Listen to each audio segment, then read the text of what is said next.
El pacto secreto con mi mejor amiga que destruyó mi familia. Acepté embarazarme del esposo de mi mejor amiga para darle un hijo. Yo iba a entregárselo, pero jamás le conté nada a mi esposo, y ahora me siento atrapada en un laberinto del que no sé cómo salir. Mientras escribo esto, sé que muchos me van a odiar y me van a juzgar sin piedad. Tal vez lo merezca. Solo espero que, entre todo el desprecio que pueda despertar, haya al menos alguien capaz de ver más allá de mis errores. Que alguien me diga qué hacer, porque yo ya no puedo pensar con claridad. Siempre admiré, e incluso en secreto envidié, la relación que mi mejor amiga Renata tenía con su esposo Gabriel. A los ojos de cualquiera eran la pareja perfecta, atractivos, exitosos, siempre sonrientes y tan unidos que daban la impresión de estar en sintonía constante. Pero yo sabía que no todo era como parecía, porque Renata siempre había sido brutalmente honesta conmigo. Me contaba detalles de su vida con Gabriel que no compartía con nadie más. Su matrimonio no era tradicional. Tenían una relación abierta, un acuerdo tácito de libertades que yo nunca me habría atrevido ni a sugerir en mi casa. Y aunque jamás lo dije en voz alta, yo la envidiaba. No tanto por Gabriel, sino por la libertad de ella, por la manera en que se movía sin miedo, como si el mundo entero hubiera sido hecho para complacerla. En cambio, yo estaba casada con Andrés, un hombre recto, conservador hasta los huesos. De esos que creen que el matrimonio es intocable, que la fidelidad es absoluta y que la mujer debe conducirse con prudencia, siempre bajo las normas de lo correcto. A veces pensaba que me había casado demasiado pronto. Tenía 26 años cuando me comprometí con él, cegada por su estabilidad y su seguridad, creyendo que eso era lo que necesitaba. Pero después, cuando veía cómo era la vida de Renata, sus viajes, sus cenas lujosas, su capacidad de hablar de sexo y de experiencias sin ruborizarse, empezaron a surgir en mí dudas que nunca había querido reconocer. ¿De verdad quería la vida que llevaba con Andrés? ¿De verdad era eso suficiente para mí? Todo cambió una noche cualquiera, con una conversación que nunca olvidaré. Estábamos en su casa, Renata y yo, bebiendo vino en la sala. Ella estaba distinta, más callada de lo habitual, como si estuviera guardándose algo.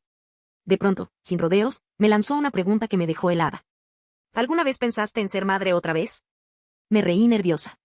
Le dije que sí, que en ocasiones me daban ganas de tener otro hijo, pero que Andrés no estaba convencido. Entonces ella me miró con una seriedad que me inquietó y me soltó. ¿Y lo harías, por mí? No entendí.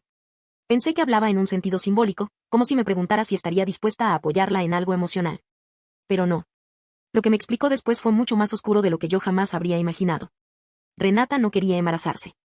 Me confesó que tenía una condición médica que complicaría cualquier intento y que, además, le aterraba la idea de que su cuerpo cambiara.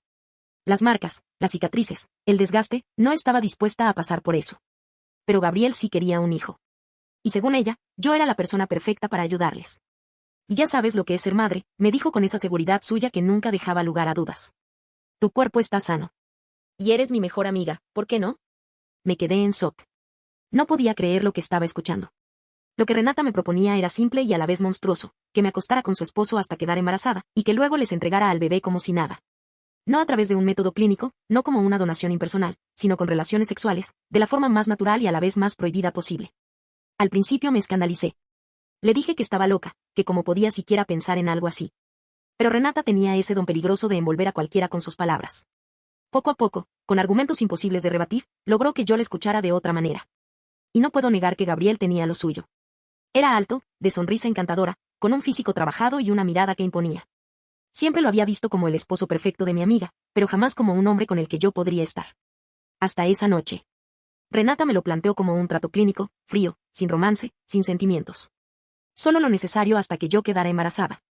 Pero en medio de todo eso, soltó otra condición, quería que, para equilibrar las cosas, ella también pudiera acostarse con Andrés. Ahí sí me indigné de verdad. Le dije que no, que eso era imposible, que Andrés era mío, que no soportaría imaginarla con él. Pero Renata no se inmutó. Sonrió como si disfrutara de mi reacción y me dijo. ¿Y no te parece justo? Si Gabriel se acuesta contigo, ¿por qué yo no puedo probar lo mismo con Andrés? ¿O acaso piensas que vales más que yo? No supe qué responder. Por dentro me revolvía la idea, me dolía imaginarla con mi esposo. Pero también era consciente de que, al aceptar lo que me pedía, yo estaba a punto de hacer exactamente lo mismo con el suyo. Ella decía que todo era equilibrio, que los cuerpos eran solo cuerpos y que la verdadera fidelidad era emocional. Esa noche terminé cediendo, al menos en palabras. Le dije que lo pensaría, que vería cómo planteárselo a Andrés, aunque en el fondo sabía que jamás aceptaría. Andrés no era como Gabriel. Si llegaba a enterarse de lo que yo estaba considerando, me pediría el divorcio en el acto. Así que tomé la salida más cobarde, fingí. Fingí que intentaría hablarlo con él, fingí que buscaría el momento adecuado. Y en silencio, me guardé la decisión más grave de mi vida. No pensaba decirle nada. No pensaba arriesgarlo todo. Guardaría ese secreto como si fuera un tumor escondido. Lo terrible es que no solo lo ocultaba, sino que, de alguna forma retorcida, me sentía viva al hacerlo.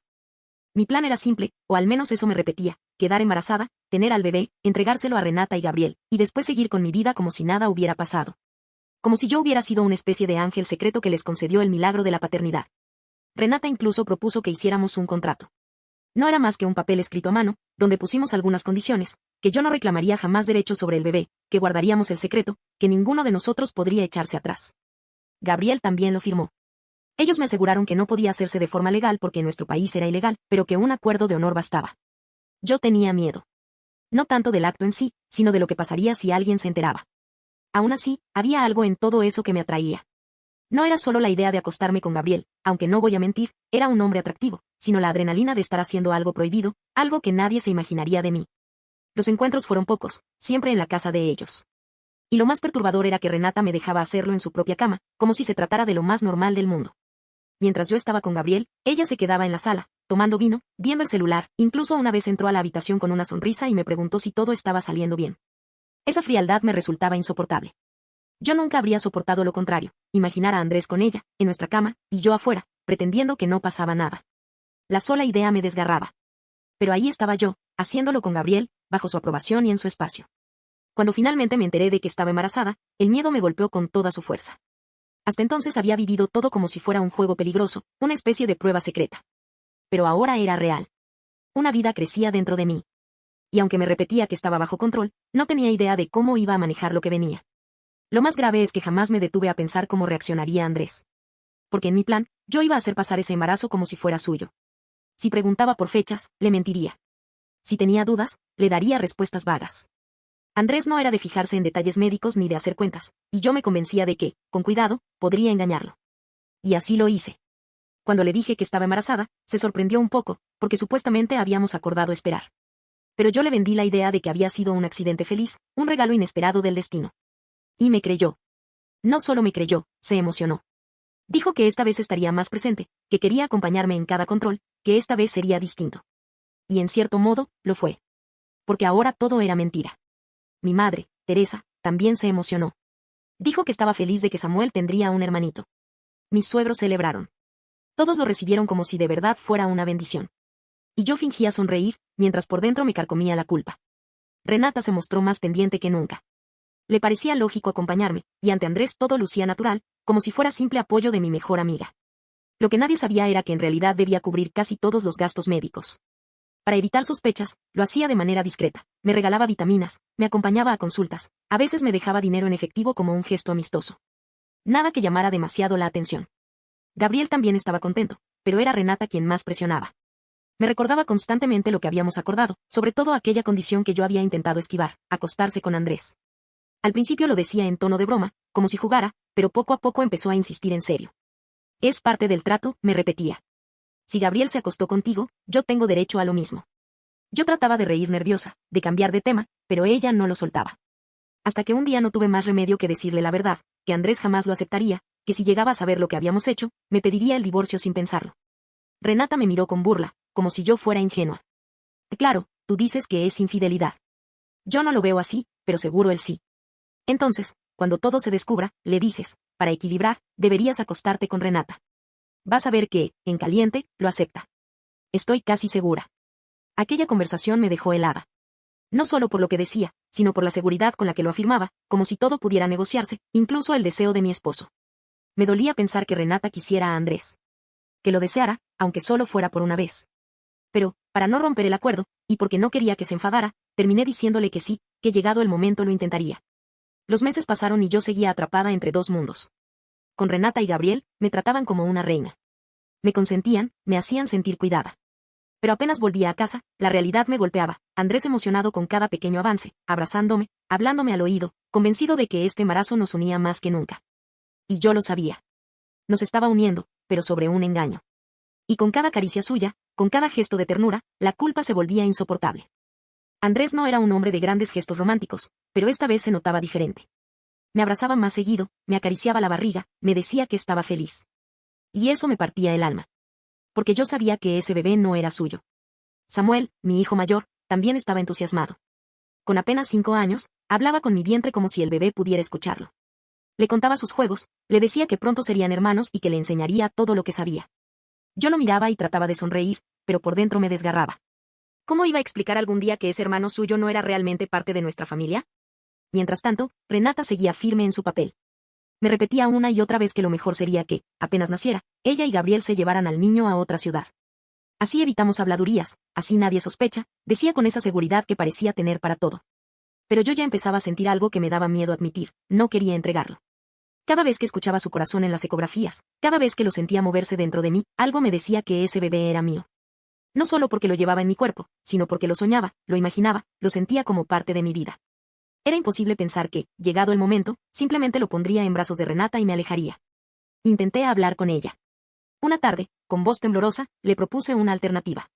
Y tal vez, en lugar de entregarlo por completo, podría ayudar a cuidarlo. Ser como una niñera, estar cerca, verlo crecer. Su reacción fue inmediata y cortante. Ten cuidado con lo que dices, Lucía. No empieces a echarte atrás por culpa de la moral. Aquí hay un contrato, ¿lo recuerdas? Y más importante que la ley es el honor. Su mirada era dura, casi amenazante. Yo me callé. Le dije que no se preocupara, que solo había sido un comentario. Pero por dentro, el miedo empezó a mezclarse con un sentimiento mucho más fuerte, el deseo de quedarme con mi hijo. Desde entonces empecé a tener pesadillas. Soñaba que estaba en el hospital, con el bebé en mis brazos, y que Renata entraba y me lo arrancaba de las manos. Soñaba que Gabriel me empujaba, que yo gritaba, que nadie me escuchaba. Me despertaba sudando, con lágrimas en los ojos. Y sin embargo, seguía adelante, como si el tiempo pudiera resolverlo todo. Me convencía de que ya vería cómo salía del problema cuando llegara el momento. Renata no dejaba de insistir en los detalles. Quiso organizar una revelación de sexo, incluso un baby shower, para que todo pareciera más natural. Yo quería mantener el embarazo lo más íntimo posible, pero ella me convenció diciendo que ocultarlo levantaría sospechas. Y como siempre, terminé cediendo. En casa, Andrés estaba feliz. Decía que este nuevo bebé nos estaba acercando otra vez, que la rutina y el cansancio ya no eran un obstáculo, que estábamos recuperando la complicidad perdida. Y yo lo sentía igual. Por primera vez en mucho tiempo, volvimos a compartir miradas cómplices, risas en la cocina, caricias inesperadas. Y eso era lo más doloroso. Porque cada instante de ternura me recordaba que lo estaba traicionando de la peor manera.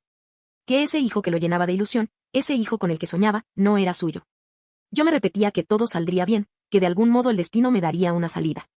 Pero en el fondo sabía que estaba construyendo un castillo de mentiras que tarde o temprano se derrumbaría. El día del parto llegó más rápido de lo que esperaba. Todo estaba listo, la maleta del hospital, las ropas pequeñas, las ilusiones que todos habían depositado en ese bebé. Pero yo no lo estaba. Por más que intentara mantener la calma, el miedo me tenía atrapada. Renata insistió en estar ahí, en acompañarme en todo momento. Yo quería algo íntimo, con Andrés y mi madre, pero ella lo presentó como algo natural. Soy tu mejor amiga, tengo que estar contigo. Y no hubo forma de sacarla de la ecuación. El parto fue difícil, doloroso, agotador. Cuando por fin tuve al bebé en brazos, sentí algo que me atravesó entera. Lo miré y supe, sin la menor duda, que no podría entregarlo. Era mío. No importaba lo que hubiera firmado, no importaba lo que hubiera prometido. Ese pequeño era mi hijo. Pero apenas unas horas después, cuando yo todavía estaba débil, con puntos y con suero, Renata apareció junto a mi cama. Con una voz firme, sin compasión, me dijo: «Ya es hora, Lucía. Entrégamelo». La miré llorando. Le rogué. Le dije que no podía, que me había encariñado, que no sabía cómo dejarlo ir. Le pedí tiempo, aunque fueran unos días. Pero ella no se conmovió. Y no hay tiempo. Firmamos un acuerdo, y yo no pienso esperar. Gabriel y yo vamos a mudarnos apenas nos lo entregues. Es lo mejor. En ese momento entraron Andrés y mi madre, alertados por mis sollozos. Al verme en ese estado, se pusieron a la defensiva. «Lucía necesita descansar», dijo Teresa, con voz firme. «Esto no es momento para discusiones». Pero Renata no se detuvo. Me miró fijamente y, delante de ellos, soltó lo que había guardado durante meses. Que ella firmó un contrato conmigo. Ese bebé es mío. Andrés se quedó inmóvil, con una sonrisa incrédula en el rostro. «Eso no puede ser cierto», dijo, casi riendo. «Mi esposa no sería tan estúpida de firmar algo así».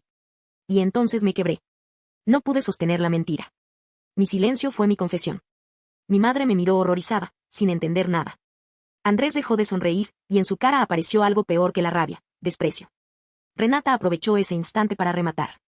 «Tu esposa se acostó con mi esposo, Andrés. Fue natural, no clínico. Por eso este niño no es tuyo. Es de Gabriel y mío». Las palabras explotaron en el aire como una bomba. En ese momento, Gabriel entró a la habitación, y Andrés se lanzó sobre él, fuera de sí. Se gritaron, se empujaron. Mi madre lloraba y pedía que alguien detuviera la pelea. El personal del hospital tuvo que intervenir. Todo fue un caos. A Renata y a Gabriel los sacaron escoltados. A Andrés también. Mi madre, descompuesta, fue apartada por una enfermera.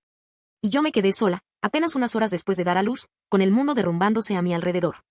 Unas horas más tarde, recibí un mensaje en mi celular. Era de Andrés. 3 palabras que me atravesaron como un cuchillo. Nos divorciamos. No quiero volver a verte. No hubo explicaciones, no hubo reclamos. Solo esa sentencia final. Después de aquel mensaje, todo empezó a desmoronarse con una rapidez brutal. Andrés no volvió a mirarme a la cara. El divorcio lo inició de inmediato, como si hubiera estado esperando ese momento para borrarme de su vida. No hubo intentos de hablar, no hubo oportunidad de explicar nada. Solo abogados, papeles y amenazas. Mi madre tampoco me dio tregua. Me gritó que la había hecho quedar como una tonta delante de todos, que yo era una vergüenza para la familia, que no entendía en qué momento me había convertido en alguien capaz de traicionar de esa manera. Sus palabras me dolieron más que cualquier golpe. Porque, aunque me había equivocado, lo último que quería era perder su respeto. Mis suegros también me llamaron. La voz de mi suegra fue seca, cortante, sin compasión. Ese niño no es parte de nuestra familia. Nunca lo será. No vuelvas a acercarte. Me colgó antes de que pudiera responder. Así me quedé, sola, con un recién nacido en brazos, sin marido, sin apoyo y con el juicio de todos encima. Andrés me dijo a través de su abogado que pelearía por la custodia de Samuel, nuestro hijo mayor. Que no pensaba dejarlo conmigo porque yo era inestable y peligrosa. Y lo peor era que tenía argumentos de sobra para convencer a cualquiera. Mientras tanto, Renata no me dejaba en paz. Apareció en mi casa en varias ocasiones, gritando desde la calle que yo era una ladrona, que le había robado a su hijo. Una noche golpeó la puerta hasta despertar a los vecinos. Tuve que llamar a la policía para que se la llevaran. Otro día encontré la fachada de mi casa pintada con aerosol, la palabra mentirosa escrita en letras enormes. El trabajo se convirtió en otro tormento. Aunque nadie me dijo nada directamente, los rumores corrieron como pólvora. Mis compañeros me saludaban con sonrisas tensas y después se apartaban para hablar a mis espaldas. Todo el mundo sabía algo, aunque no fueran los detalles. Y ese algo bastaba para arruinar mi reputación. El divorcio fue devastador. Perdí casi todo, Andrés se quedó con la casa, el auto y la mayoría de los ahorros. Yo apenas recibí algunos muebles viejos y una pequeña suma de dinero de mi cuenta personal. Samuel quedó a vivir con él, y aunque puedo verlo algunos fines de semana, ya no es lo mismo. Se ha acostumbrado a esa nueva vida, y yo tengo que conformarme con abrazarlo solo unas horas antes de devolverlo. Me quedé con mi bebé, pero eso tampoco era sencillo. Criar sola nunca lo es, menos aún cuando no hay apoyo económico. Intenté demandar a Gabriel por manutención, pero antes de que el proceso avanzara, él y Renata desaparecieron del país. El abogado confirmó que habían salido juntos y no había constancia de que hubieran regresado. Sin su presencia, el trámite quedó en nada. Así que me encontré atrapada en una vida vacía. Sin esposo, sin familia, sin dinero, sin reputación. Mi madre me visita de vez en cuando, pero nunca habla del tema. Solo mira al bebé, suspira y se marcha diciendo, esto no debió pasar así. Y yo sé que tiene razón. Me arrepiento. Cada día me arrepiento. De haber cedido a la manipulación de Renata, de haber confundido su influencia con amistad, de haber jugado con mi matrimonio como si fuera un experimento. Perdí a Andrés, perdí la confianza de mi familia, perdí la vida que había construido. Lo único que me queda es este bebé. Y aunque lo amo, aunque siento que es lo único que me da fuerzas para seguir, no puedo evitar pensar que tal vez todo habría sido más fácil si en el hospital, en ese primer momento, lo hubiera entregado y cerrado los ojos. Pero no lo hice. Y ahora vivo con las consecuencias. Pasó el tiempo. Dejé de escribir durante meses porque no encontraba sentido en seguir contando mi historia. Sentía que ya todo el mundo había emitido su veredicto. Para la mayoría soy lo peor, la mala, la culpable de todo. Y quizá no estén equivocados. El divorcio salió hace ya unos meses y fue como perder la última parte de mí. Andrés me quitó casi todo. La casa, el auto, los ahorros. Los abogados hicieron su trabajo, y aunque intenté pelear, ya no tenía fuerzas. Terminé aceptando lo que me daban, unos cuantos muebles viejos y un poco de dinero que había logrado guardar en mi cuenta personal. Nada más. Samuel se quedó con su padre. No lo culpo, es un niño que merece estabilidad. Solo sabe que ahora vive con Andrés y que me ve de vez en cuando. Yo trato de aprovechar cada visita, aunque me parte el alma devolverlo al final del día. Me aferro a la idea de que algún día entenderá. En el trabajo, las cosas se mantuvieron estables, al menos en apariencia. No me despidieron, pero el chisme corrió rápido. Me saludan, me sonríen, pero después bajan la voz cuando me alejo. Es un estigma del que no puedo escapar. Hace poco hubo un ascenso importante. Yo era candidata natural, llevaba años trabajando y hasta había entrenado a la persona que competía conmigo. Pero se lo dieron a ella. No necesito explicaciones, sé que fue por mi reputación. Ya llevo casi un año criando sola a mi bebé. Con mi sueldo apenas me alcanza, y aunque agradezco tener un trabajo, criar sola nunca es fácil. Por eso tomé una decisión que creí necesaria. Pedí manutención a Gabriel. Fui con un abogado, iniciamos un proceso de reconocimiento de paternidad. La ley exige una prueba de ADN, y si salía positiva, él estaría obligado a pagar. Sonaba lógico, justo. Pero no funcionó. Antes de que el trámite avanzara, Gabriel y Renata se fueron del país. El abogado revisó sus movimientos migratorios. Habían salido juntos y no había rastro de que hubieran regresado. Sin su presencia, el proceso quedó congelado. Podría intentar una demanda internacional, pero eso requiere tiempo, dinero y contactos que no tengo. Así que me quedé sin nada. Sin ayuda de ellos, sin apoyo de mi familia. Mi madre, Teresa, a veces viene a verme, pero nunca menciona el tema. Solo mira al bebé y suspira. Esto no debió pasar así. Luego se va, como si estuviera huyendo de un recuerdo incómodo. A veces pienso en todo lo que perdí, a Andrés, a mi familia, a mis amigos, mi reputación. Y sí, me arrepiento. No necesito que nadie me lo diga, lo sé cada mañana al despertar. Me arrepiento de haber sido tan manipulable, de haber confundido la influencia de Renata con cariño, de haber aceptado ideas que no eran mías. Lo único que me queda es este niño. Él es mi fuerza y mi condena al mismo tiempo. Lo abrazo y siento que hice lo correcto al no entregarlo, pero también sé que su existencia carga con un origen que algún día tendré que explicarle. Vivo con miedo, con culpa, con dolor. Pero también con la certeza de que no puedo volver atrás. Mi vida se convirtió en las ruinas de lo que fue, y lo único que puedo hacer es intentar construir algo nuevo sobre ellas, aunque sea con las manos vacías. No sé si algún día alguien dejará de verme como un monstruo. No sé si Andrés podrá perdonarme, o si mi madre volverá a mirarme con orgullo. Lo único que sé es que, aunque me arrepienta de cada paso, este bebé es mío, y lucharé por él hasta el final. No olvides dejar tu opinión en los comentarios, dejar tu like y compartir este video.